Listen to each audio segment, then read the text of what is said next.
Bienvenidos al tercer módulo de este curso. Esta es la tercera y última clase. Luego ya viene la que es presencial en el mismo Museo Benito Quinquela Martín. En este video les vamos a estar contando en qué consisten los temas que vamos a abordar en esta unidad. Aquí nos vamos a centrar en el recorrido por la exposición de arte argentina. El espacio para recorrer se encuentra en lo que es el segundo piso del edificio de la Escuela Pedro de Mendoza. En este piso tenemos 5 distintas salas de exposición. La sala Alfredo Lázari, la sala Américo Bonetti, la sala Miguel Carlos Victorica, la sala Eduardo Sívori y la sala Santiago Estañaro. En las salas Sívori, Victorica y Estañaro se encuentran exposiciones temporarias que tienen alrededor de 2 meses de duración. Algunas de estas exposiciones son con obras de artistas que forman parte de la colección y otras se llevan a cabo con obras de artistas contemporáneos. Los recorridos para grupos escolares se llevan a cabo en las salas Lázari y Bonetti. En la sala Lázari se encuentra la exposición de artistas argentinos, donde se exponen solo algunas de las obras de la colección. Hay que tener presente que el acervo del museo cuenta con más de 1.500 obras de arte, sin contar con la gran cantidad de objetos museológicos que se suman al patrimonio. Además, en este mismo piso se encuentra la sala Bonetti, donde se exponen estas piezas escultóricas que se colocaban en las proas de las embarcaciones. En total hay un conjunto de 32 tallas escultóricas. Estas tallas, en madera de mediados y fines del siglo XIX, fueron coleccionadas por el mismo Benito Quinquela Martín.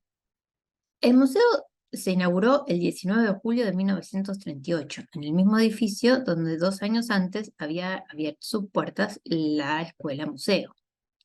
Al momento de su apertura, contaba con un total de 500 obras, entre pinturas y esculturas de artistas argentinos, mascarones de proa y obras del propio Quinquela. Cabe destacar aquí cómo el acervo del museo fue aumentando con el tiempo, tanto en vida del artista como posteriormente. Actualmente, el museo sigue recibiendo obras donadas por coleccionistas, artistas y familiares de artistas. Un ejemplo que da cuenta de esto es la publicación del museo realizado en el año 2022, titulada Incorporaciones recientes, el patrimonio crece. Allí se registran todas las obras que ingresaron al museo en los últimos 10 años. La historiadora del arte, Catalina Fara, explica que este acervo inicial, junto con las obras adquiridas bajo la dirección del artista, permiten delinear una imagen de su particular perfil como coleccionista y señalan su estrategia de legitimación, cuyo fin sería la inserción de su colección en la vida pública y la definición de función social a tener como objetivo educar y transmitir valores. Desde esta perspectiva, es claro que prima en el acervo la mirada particular de Quinquela, la elección del coleccionista, que decide qué obra integrar al patrimonio y cuál no debe hacerlo, donde sobresale la opción por la identificación con la idea de definir los rasgos característicos de la nacionalidad argentina a través de paisajes de distintas regiones del país, personajes y tipos sociales característicos, junto con escenas tradicionales, costumbristas que delinean una identidad propia. Es construcción identitaria tan fuertemente impresa en la propia historia del artista. El contraste de su origen incierto, el cambio reiterado de su nombre y su firma, la redacción de un relato novelesco de su propia vida, que coexiste en paralelo con esta versión identitaria de la colección. De manera general, por ser un ciudadano argentino, de manera particular, por ser un vecino del barrio de La Boca. De aquí la impronta portuaria que caracteriza su obra como artista. De aquí la idea de coleccionar objetos de impronta marina. De aquí la necesidad de reivindicar al almirante Guillermo Brown como héroe naval de la nación. Esto se ejemplifica, o mejor dicho, lo ejemplifican varios autores, con la decisión de Quinquela de modificar la obra de Eduardo Sívori, La muerte de un campesino, para pasar a ser La muerte de un marino, en relación con el ambiente portuario de la Vuelta de Rocha. Recordemos que esta obra Sívori la realiza en París para ser presentada en el Salón de 1888. Así, la escena dramática de muerte que vive la familia europea se transforma en un posible contexto portuario. Nos detenemos unos segundos para ver esta escena que Laura Malosetti Costa describirá como una obra de tono sentimentalista como los que abundó en la pintura naturalista de los salones finiseculares. Aquí se puede observar en el centro de la imagen el abrazo de la mujer con la niña. En ambos casos no se ven los rostros, el de la niña porque se encuentra en el regazo de quien posiblemente sea su madre, y el de esta última, que se tapa el rostro con su mano como quien contiene el llanto para que no se vea. A los costados se encuentra la explicación de la situación acentuada por focos de luz de distinta procedencia.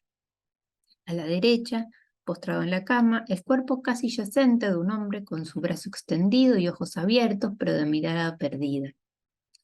A la izquierda, la niña distraída de las circunstancias, parece disfrutar inocentemente de los juegos. Todo esto en un cuarto despojado, oscuro y humilde que contextualiza la tragedia de una familia. ¿Cómo se incorporaban las obras a la colección? Para esto había una comisión asesora que decidía qué obras se integrarían en el patrimonio, en donde Quinquela actuaba como director honorífico. Esta contaba con un presupuesto otorgado por la Cámara de Diputados de la Nación para que el museo pudiera adquirir obras. En 1952, Quinquela inaugura un premio de adquisición denominado por su homónimo en el marco del Salón Nacional de Artes Plásticas. Es así como Quinquela pasa a formar parte del proceso de legitimador de otros artistas. La primera obra que se incorpora a la colección por este medio es Alrededores de Ushuaia, de Guillermo Martínez Solimán, artista nacido en La Plata, que estudiaría en la Escuela Superior de Bellas Artes de la Universidad Nacional de La Plata y sería becado por el gobierno provincial para estudiar en el exterior.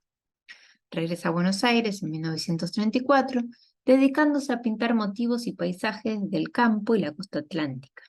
El paisaje fueguino, aquí representado en grandes dimensiones, está definido con empastes y gestos violentos.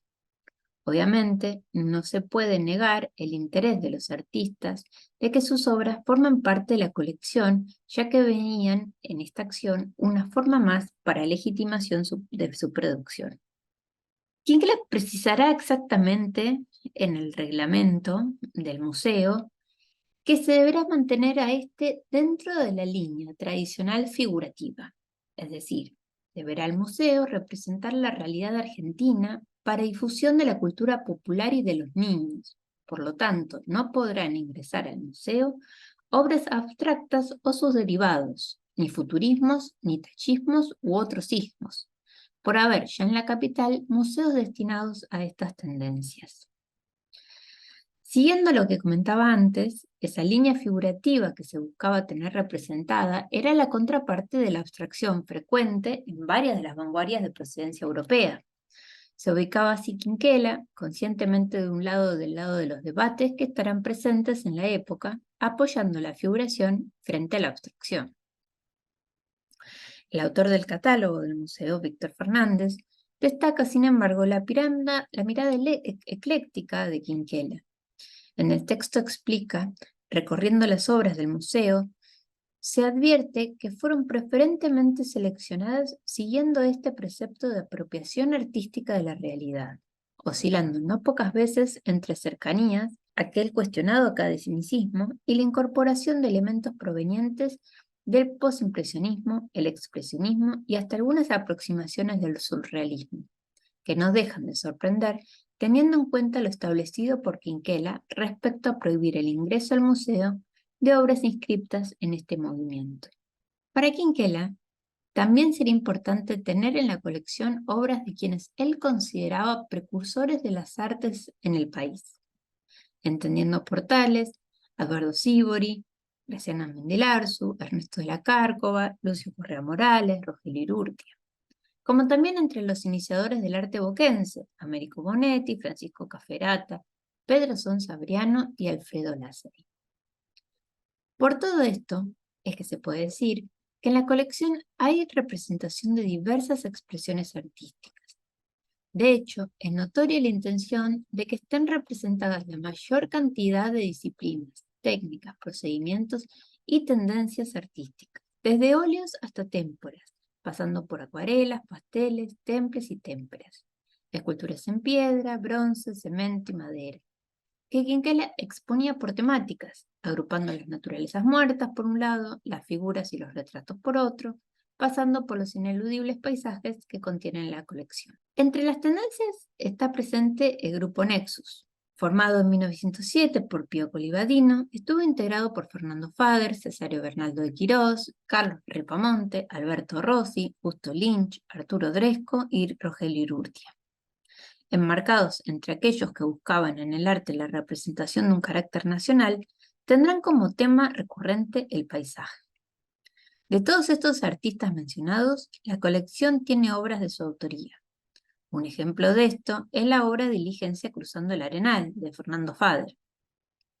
Nacido en la ciudad francesa de Burdeos, Fader llega con su familia a la Argentina, asentándose en Mendoza.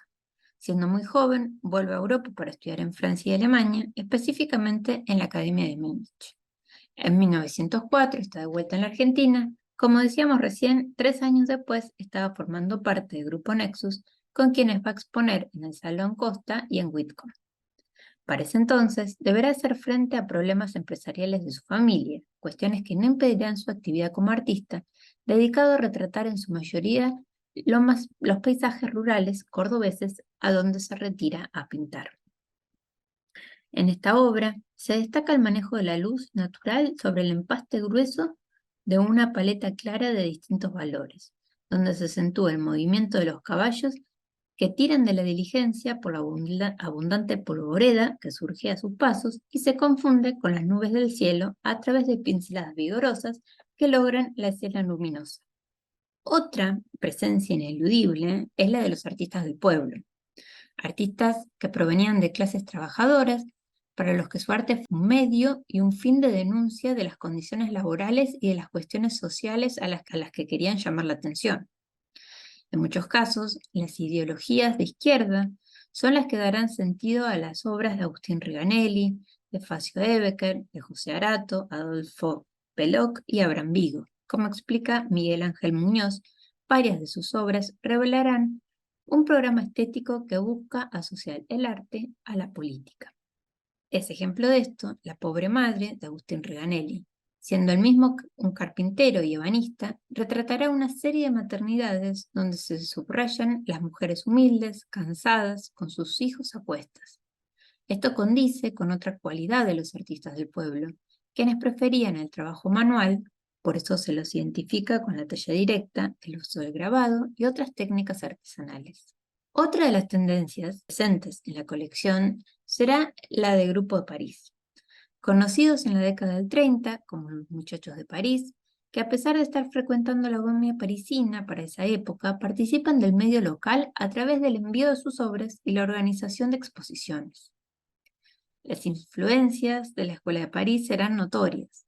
La búsqueda del orden y de la armonía no estará exento, sin embargo, por el tamiz de las vanguardias. Permitirá una figuración compleja, reflejo del contexto de entreguerras. No son menores los nombres de este grupo que se hallan presentes también en la colección del museo. Horacio Butler, Raquel Forne, Antonio Berni y Noemí Spilberg. Puede observarse en este último a través de la obra Momento Feliz, donde puede decirse que reúne el tratamiento de la figura humana, la naturaleza muerta y la escena crítica social a través de un lenguaje naturalista en el que se puede ver al trabajador, ya anciano, en el instante de felicidad que proporciona tener la comida en el plato. Y como no podía ser de otra forma, también estará presente en la colección el espíritu boquense, no solo por la presencia de los mascarones de proa que mencionaremos luego, sino también por la existencia de artistas que estudiaron con Alfredo Lázari, cuando daba clases en la academia situada en la Unión de la Boca.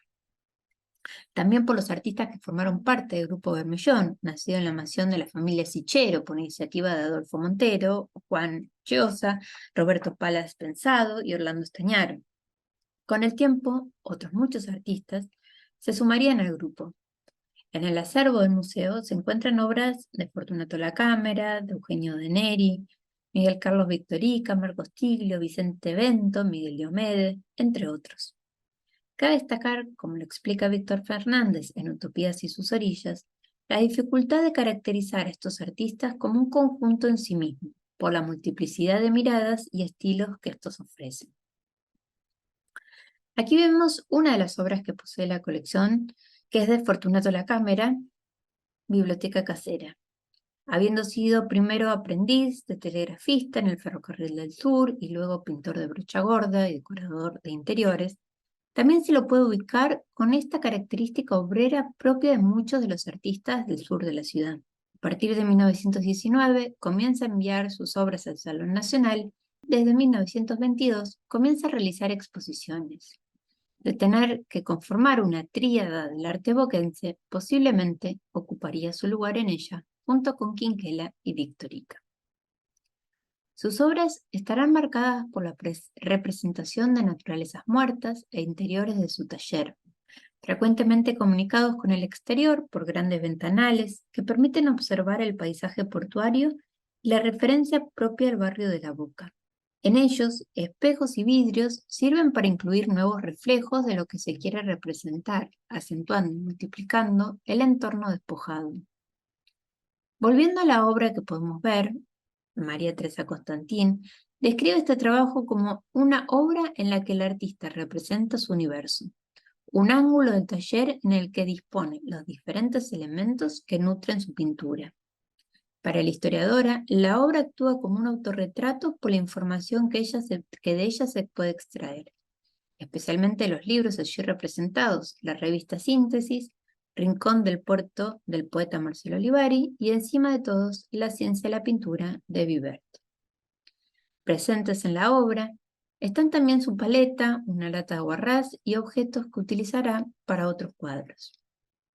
Para un análisis minucioso de esta obra, tener en cuenta cómo desarrolla la materialidad de cada uno de los elementos, la madera, la tela, el vidrio y el papel. Al recorrer la exposición de arte argentino, es importante considerar que se podrá analizar varias de las obras del mismo y del propio Benito Quinquela Martín, desde algunos de sus óleos, como también varios de sus grabados, realizados aproximadamente cerca de 1940. Es importante destacar que dentro de las técnicas utilizadas por Quinquela se encontraban los aguafuertes. Hay que tener presente que la práctica de grabado artístico en Argentina comienza a realizarse más o menos de manera sistemática para 1910. Tal como explica Miguel Ángel Muñoz, varios artistas de La Boca y Barracas aprenden la técnica de taller que dicta Pío Colivadino en la Academia de Bellas Artes. Es a través de Facio Becker que Quinquela conocerá la técnica que desarrolla en la década del 40. La superficie para el aguafuerte es el metal. Quinquela utilizará la plancha de zinc, que se cubre con matriz sobre la cual se realiza el diseño, con extracciones que generalmente se realizan con una herramienta punzante. Estas estampas pueden ser multiplicadas en copias tantas veces lo permite el material y lo decida el artista. En el caso de Quinquela, se puede observar en el extremo inferior derecho el número de copias que es. Hay que tener en cuenta que en esos casos todas las copias son consideradas originales. Cabe destacar también que los motivos creados por Quinquela en sus aguafuertes son sumamente interesantes porque presentan varias diferencias de sus óleos. Algunas temáticas son particulares y dispares, como pueden ser las dos que se observan, alcoholismo y tentación, sin necesidad de apartarse del contexto portuario y la controversia de la vida marinera. También otra forma de recorrer la exposición, desde el mismo Quinquela, es analizando la relación de los artistas con el mismo fundador de la colección. De esta forma, podemos encontrar obras de quien fue su único maestro, Alfredo Lázari, con sus enseñanzas de salir a pintar al plenario. El museo posee dos obras de Lázari, Alrededores del Riachuelo y Olavarría Irala. El maestro italiano tenía una sólida formación que transmitió a sus estudiantes, con quienes salía por el barrio y por la isla Maciel en la búsqueda de distintos motivos para pintar. Este artista, como explica Catalina Fara, mantienen una afiliación ineludible con el movimiento de los Macchioli. Este grupo era uno de los más comprometidos en la Italia de fines del siglo XIX. Ellos partían de una sólida formación académica, pero buscaban una pintura alejada de sus encorsetamientos y artificios. Persiguieron este objetivo al plasmar paisajes y escenas de la cotidianidad urbana y rural captadas del natural, en los que privilegiaron la síntesis y los efectos de las variaciones tonales y lumínicas a través de pinceladas sueltas y rápidas. Las vibraciones cromáticas, el tratamiento de las pequeñas manchas, los volúmenes de contrastes por temperaturas en la obra o la barría de Irala son analizados por Víctor Fernández en la serie Obras con Historia del Museo Benito Quinquela Martín. Allí destaca la importancia de esta obra como testimonio del contraste que para 1940 se daba entre el pasado del barrio de La Boca en la representación de los conventillos, de los corralones, junto con el progreso de la época y los avances del presente. En la imagen se observa en la construcción la fábrica de alpargatas. Luego, siguiendo esta línea para hacer el recorrido, podemos encontrar obras de Pío Colivadino, de Eduardo Taladrid, quienes impulsarán su carrera tanto en la Argentina como en el exterior. La participación de Quinquela en sus primeras exposiciones colectivas, como en el Salón de los Recusados, junto con los artistas de Barracas, devenido luego en los artistas del pueblo, con quienes Quinquela compartía la noción de un arte útil para las cuestiones sociales, personificándose él mismo en un trabajador más, un obrero con espátula, que trabaja cotidianamente en paralelo al trajín diario del puerto, y así sucesivamente, en relación con otros artistas con quienes mantendrá un fuerte lazo de amistad, como Luis Perlotti y Antonio Aliche, por mencionar solamente algunos de ellos. Otra forma de recorrer la exposición es guiándose por el guión curatorial. Actualmente hay 4 núcleos que se presentan en la sala de exposición. El primero se relaciona con la territorialidad y los rasgos identitarios representados en la pampa, la llanura y las costumbres gauchescas. Aquí se referencia al nacionalismo de principios del siglo XX desde la literatura, con la participación de Ricardo Rojas, Leopoldo Lugones y Manuel Gálvez, y desde el arte, con los integrantes del Grupo Nexus, ya mencionados anteriormente, y que procuraron una renovación pictórica en la que tuvieron un rol protagónico algunas herencias impresionistas, como la velocidad de la ejecución, el trazo corto y evidente, la densidad de la materia y las sombras coloreadas. Su principal aporte fue centrar el interés en la producción de imágenes sobre ambientes naturales y personajes rurales, lo que señalaría el principio de una ansiada independencia artística. Se mencionan también otros artistas como Eduardo Taladrid, Seferino Carnacini o Mario Ganuzzi, quienes trabajaban individualmente en distintos espacios del país, construyendo igualmente discursos plásticos que fuera de un planteo programático grupal. Tomemos de ejemplo la obra de Pío Colivadino, Paseo Colón, de 1925. Su interés se centró en el paisaje urbano de Buenos Aires y cómo éste iba transformándose a través de los avances tecnológicos.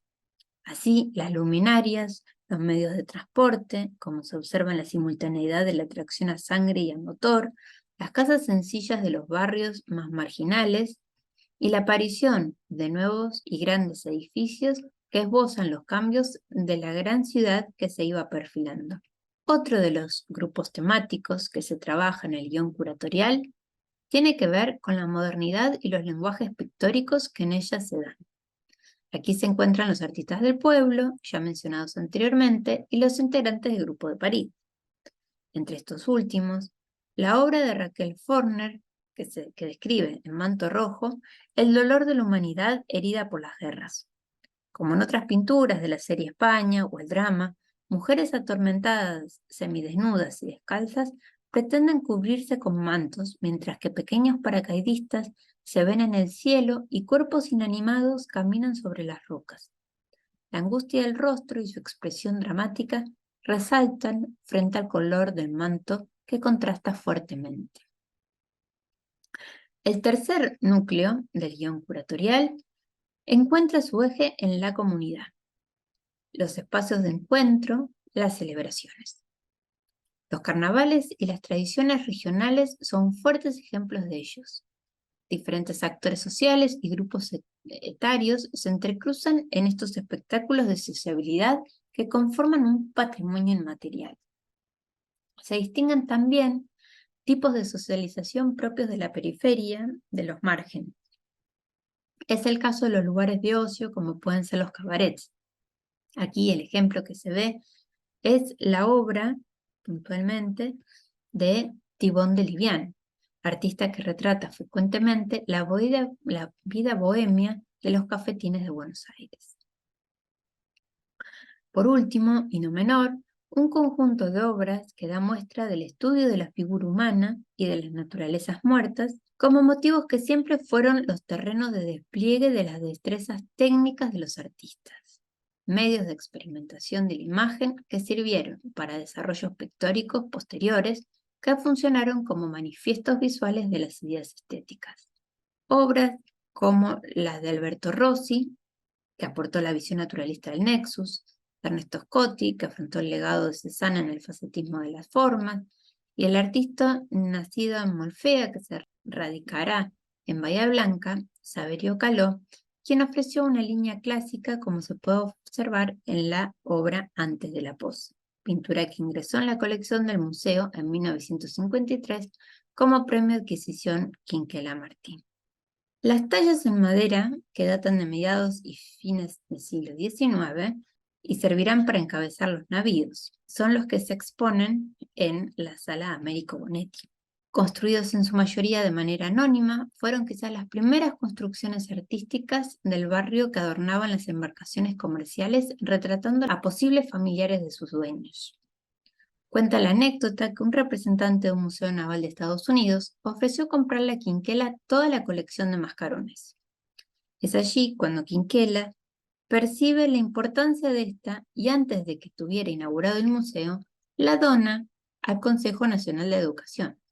Aquí es, otra vez, la figura de Quinquela que renuncia a una interesante suma económica a favor de la educación y la formación de los niños, principales destinatarios de la obra de Quinquela. La conformación de la colección de esculturas del Museo Benito Quinquela Martín continuó las mismas pautas establecidas por Quinquela para el acervo en general. De aquí que la cuestión figurativa continúe presente en estas obras. Si bien el museo tiene muchas más obras escultóricas en su patrimonio, en las terrazas de esculturas se encuentran aquellas que en su materialidad lo permiten. Hay en total 4 terrazas, 3 de ellas tienen esculturas. En la primera de estas se pueden observar varias obras, algunas de ellas son La Venus Argentina, de Pedro Sabriano, Bombardeo, de Crisanto Domínguez, La Mujer del Pescador, de Magín Salor Pons, La Madre, de Francisco Reyes, o Anunciación, de Antonio Nebot y Marinero Herido, de Marino Pérsico. Estas son solo algunas de las obras que se exponen en la primera de las terrazas. El ingreso y la salida del museo brindan la posibilidad de contemplar el paisaje de la Vuelta de Rocha, específicamente del río, para poder adentrarse en la historia de la cuenca Matanza-Riachuelo, distinguir la diversidad biológica que presenta, conocer sus problemáticas y contribuir a través de la educación al cuidado del ambiente. En este sentido, es que se pueden incluir en el recorrido de la visita la instalación flotante que allí se encuentra, la Flor de la Vida, una de las acciones que lleva a cabo el museo siguiendo el ejemplo de Quinquela al realizar intervenciones en el paisaje cultural. Esta instalación flota sobre las aguas del riachuelo para dar lugar a un ecosistema capaz de albergar flora y fauna que se encuentra allí, el lugar y espacio para producirse. Así, la Flor de la Vida actúa como símbolo que pretende promover la concientización que requiere cuidado de los cauces del agua y el saneamiento del riachuelo. Así, desde el museo, invitamos a la reflexión de cómo el arte puede contribuir en la búsqueda de soluciones sostenibles que propicien el bienestar de las comunidades. En resumen, en la hoja de ruta podrán ver un punteo de los temas aquí mencionados para ahondar en ellos. Primero podrán hacer el recorrido por la exposición Un Arte Federal, uno de los tantos posibles, Esta vez lo harán guiados por la curadora del museo. Allí podrán profundizar en la cuestión de la identidad para reflexionar acerca de qué es el ser nacional y cómo se encuentra representada la diversidad del país en la colección. Luego, la colección de mascarones de proa. Allí encontrarán 4 videos sobre los mascarones donde se abordan distintas temáticas de estas esculturas. Después hay 2 puntos a tener en cuenta, que si bien técnicamente no se visitan, son importantes para tener en cuenta y tener una noción más completa sobre Quinquela y la colección y el barrio. Unos de ellos son las terrazas de escultura. Para esto encontrarán una selección de textos escritos por Paola Melgarejo pertenecientes al catálogo de esculturas. Es un ejemplo de gran cantidad de obra que forma parte de la colección y que no necesariamente se puede apreciar en la vista, y sin embargo, conocer sobre ella facilita la comprensión del conjunto. El otro punto es la cuestión ambiental y la importancia que tiene el desarrollo sostenible para las comunidades. Para esto, encontrarán material referido a distintas propuestas del museo tendientes a promover el cuidado del agua. Por último, está la propuesta de una actividad donde allí podrán profundizar todavía aún más en la colección del Museo Benito Quinquela Martín. Esperemos que les haya gustado este video y con esto los esperamos para que continúen ahondando en el contenido y nos podamos encontrar presencialmente en el museo.